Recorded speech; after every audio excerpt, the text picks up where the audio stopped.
जब ये भीम आर्मी बनी, इस सोच में बनी कि इस देश में जब कोई नहीं उठ रहा था, जब सैकड़ों सालों से इस ताकि हमारा ये शोषित वंचित समाज, हमारा ये पिछड़ा समाज, हमारा ये गरीब मजबूर लाचार समाज होता था तो हम लोग के साथ वो खड़े नहीं होते। जब हमारे बहन बेटियों के साथ बलात्कार होते थे, जब हमारी बहन बेटियों के साथ छेड़छाड़ होता था, जब हमारे सरकारी नौकरियां लूटी जा रही थी, जब हमारे माननीय काशीराम साहब के विचारों को जमीन पे उतारा जाए, कैसे बहुजन हिताय बहुजन सुखाय कारवां को आगे बढ़ाया जाए।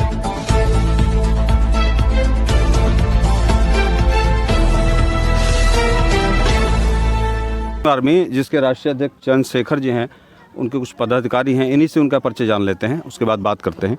जी, क्या परिचय है आपका? जी, जय भीम जी।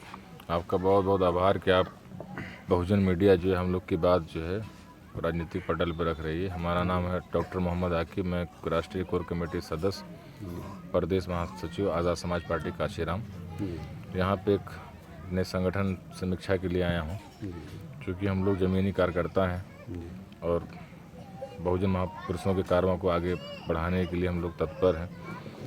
तो यहाँ पे एक राजनीतिक रूप से और एक सामाजिक रूप से एक मीटिंग रखी गई कि जो लोग कुछ लोग जुड़ना चाहते हैं, आगामी जो चुनाव है उसके लिए भी एक समीक्षा मीटिंग रखेंगे कि कैसे हमारी तैयारी है और क्या क्या कमी है, क्या प्लस पॉइंट, उसके लिए हम लोग काम कर रहे हैं। मेरा एक सवाल है, ये तो मजाक वाला शुरू का सवाल है।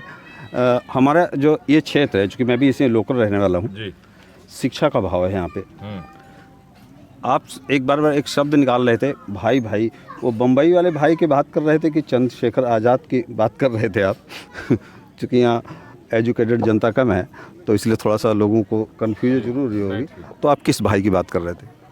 वो भाई ऐसे भाई हैं, वो गरीबों के भाई हैं जी, मजलूमों के भाई हैं, पिछड़ों के भाई हैं, मुसलमानों के भाई हैं, आदिवासी भाइयों के भाई हैं, और वो एक ही भाई आज का भाई है, वो है चंद्रशेखर भाई, जो इस समय पूरे देश और दुनिया में जिनका जो नाम टाइम्स ऑफ मैगजीन में आ चुका है। जी जी, वो एक ही भाई हैं, चंद्रशेखर आज़ाद जी हैं, जो निरंतर 6-7 सालों से लगातार भीम आर्मी के जरिए, आज़ाद समाज पार्टी के जरिए लोगों की मदद कर रहे हैं, लोगों की जो है आवाज़ उठा रहे हैं, लोगों के हक और इंसाफ के लिए लड़ाई लड़ रहे हैं। तो वो एक ही हमारा भाई है, हम सबका भाई, हम दुखियारों का भाई, भाई चंद्रशेखर आज़ाद।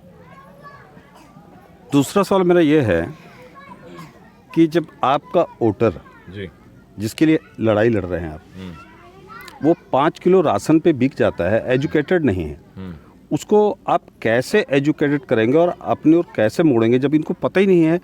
क्योंकि ये तो स्वार्थ बस, जो कंडीशन दिख रही है ये तो एक स्वार्थ बस, राशन, चूँकि एजुकेटेड नहीं इसलिए राशन के ऊपर जब चले जाते हैं, इनको आप कैसे रोकेंगे बिना एजुकेटेड किए?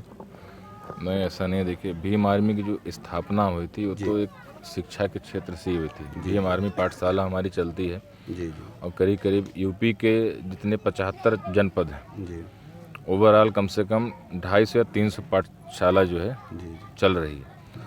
और बच्चों के साथ साथ उनके परिवार में जो बुज़ुर्ग हैं, जो बड़े हैं, उनको भी ये बताया जा रहा है, उनको भी जागरूक किया जा रहा है कि कैसे जो है संविधान में जो है बाबा साहब ने कैसे आपके हक और अधिकार दिए हैं, कैसे आपका वोट का महत्व है, कैसे आप आने वाली पीढ़ियों को कैसे आप लोग काम करें।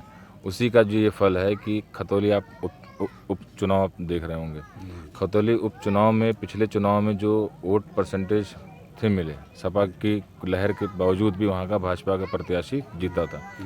लेकिन इस चुनाव में भाई चंद्रशेखर आज़ाद जी के जाने से जिस आप वोटर को कह रहे हैं कि 5 किलो राशन, 5 किलो दाल में वो बिकता है, सब है, तो अगर वो बिक रहा होता तो वो भाजपा को वोट देता, लेकिन वो वोट हमारे गठबंधन को दिया है। तो कहीं ना कहीं एक अभाव था नेतृत्व का, जो इस बहुजन समाज में एक नेतृत्व का अभाव था, एक स्पेस बन गया था कि लोग अपना एक नेता ढूंढ रहे थे। तो भाई चंद्रशेखर आज़ाद जी के आने से लोगों के अंदर एक आत्म चेतना आई है, लोगों के अंदर एक शक्ति आई है कि उनका वोट बेकार नहीं जाएगा। तो वो अपना वोट अब भाई चंद्रशेखर आज़ाद जी को दे रहे हैं, उनके चेहरे पे दे रहे हैं, इस गठबंधन को दे रहे हैं। और ये जीत बताती है कि हमारे लोग अब 5 किलो राशन छोड़ रहे हैं और आने वाले समय में नमक और चूना लगा के सूद समेत वापस देंगे। दूसरा तीसरा, मैं ये यहाँ पे चूँकि मैं लोकल का हूँ इसलिए मैं बार बार लोकल की बात करता हूँ। जी। मुझे 5 महीने हुए इस क्षेत्र में आए हुए, और 5 महीने से मैं देख रहा हूँ कि भीम आर्मी, चूँकि कहाँ गए हो भाई साहब, आपके द्वारा मुझे जानकारी हुई, जी। चूँकि हम लोग तो फील्ड में रहते हैं, हर समय फील्ड में रहते जी। हैं। आपके इस हैदड़ क्षेत्र में, यहाँ तो संख्या दिख रही है, हैदड़ क्षेत्र में पेपर में, न्यूज़ के माध्यम से, लेकिन हैदड़ क्षेत्र में आपका विस्तार नहीं है। इसको विस्तार कैसे करेंगे आप हैदड़ में? नहीं, देखिए, विस्तार तो जो है क्या है ना कि मतलब 3 तरीके से लोग होते हैं जी। एक राजनीतिक पार्टी को सपोर्ट करने, एक होते हैं कार्यकर्ता, एक पदाधिकारी, एक सदस्य।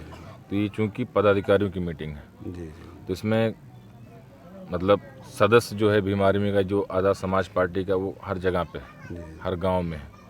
बाकी इसका विस्तार करने की बारी जो है हम अपने पदाधिकारियों के माध्यम से और लोगों को जोड़ने की सलाह दे रहे हैं। भाई को संघर्ष करें कि ज़मीन तक आप लेके जाइए, और ये कारवां धीरे धीरे ही एक स्थिति में ऐसा है, अब जो इतनी आप संख्या देख रहे हैं, ये संख्या क्या है, ये बताता है कि हम लोग कम से कम यहाँ पे इस एक ये विधानसभा स्तरीय मीटिंग है, और इस विधानसभा में आप अन्य पार्टियों में आप देख लीजिए, उनके जिला कार्यकारिणी में भी कार्यकर्ता नहीं मिल रहे। तो हम लोग के पास ठीक ठाक लोग हैं, संख्या है। हाँ, कुछ कारणवश कुछ जगहों पे भी कुछ है, वो मैनेजमेंट का काम चल रहा है, वो भी आने वाले समय में आपको और स्थिति अच्छी दिखेगी। ये जिस क्षेत्र में आप आए हैं, ये सामंतियों का क्षेत्र है जी। यहाँ पे कैसे डेवलपमेंट करेंगे जब तक सहयोग नहीं मिलेगा? क्योंकि मुझे तो अभी आवाज़ नहीं दिखाई पड़ी कहीं। हो सकता है कि वैसे हम लोग तो क्षेत्र में ही रहते हैं, लेकिन अभी तक मुझे इस क्षेत्र में, चूँकि इस क्षेत्र में बहुत उत्पीड़न है, और या तो आप तक पहुँचाते नहीं हैं, तो आपके कार्यकर्ताओं के माध्यम से क्यों नहीं उजागर हो रहे हो वो जो उत्पीड़न हो रहा है? मेरी निगाह में तो बहुत से उत्पीड़न, मेरे चैनल पे हैं, बहुत से उत्पीड़न हुए इस क्षेत्र में। देखिए, उन उत्पीड़न को हटाने के लिए, उस चीज़ को जो रोकने के लिए भीम आर्मी की स्थापना हुई है जी।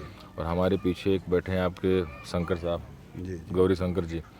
ये जिला पंचायत चुनाव में सिर्फ 150 वोट से हारे हैं जी। तो ऐसा नहीं, यहाँ के लोग समर्थन भी करते हैं, वोट भी करते हैं।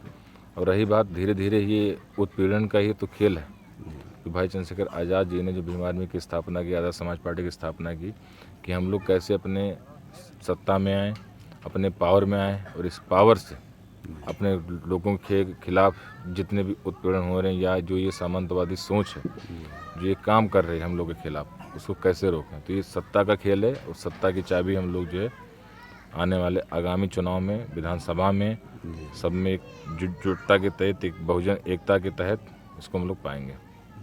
और मैं आपका ज़्यादा समय नहीं लूँगा। आप मेरे चैनल के माध्यम से अपने लोगों को, या जो लोग आपसे जुड़ना चाहें, उनके लिए क्या मैसेज देंगे? मैं आपके चैनल के माध्यम से अपने बहुजन युवाओं को, अपने बहुजन साथियों को ये संदेश देना चाहता हूँ कि बहुत सालों बाद इस बहुजन कारवां को बढ़ाने के लिए भाई चंद्रशेखर आज़ाद जी के नेतृत्व में, एक सफल नेतृत्व में ये कारवां आगे बढ़ रहा है। तो आप लोग जहाँ भी हैं, जिस रूप में भी हैं, उस रूप में आप लोग समर्थन करिए, और भाई चंद्रशेखर आज़ाद जी के हौसले को बढ़ाने के लिए आप लोग इस संगठन की मदद करिए, संगठन को मजबूत करिए, और बाबा साहब के विचारों को पढ़िए, उनको समझिए, और बाबा साहब को सिर्फ चित्रों में नहीं, उनके चरित्र में ढूंढिए। आपका सब सादर जय भीम कि आप यहाँ पे आए और हमारी बात आपने रखी। बहुत बहुत धन्यवाद आपका। दोस्तों, आप देख रहे थे भारत दैनिक दर्शन। इसी के साथ मैं विक्रम सिंह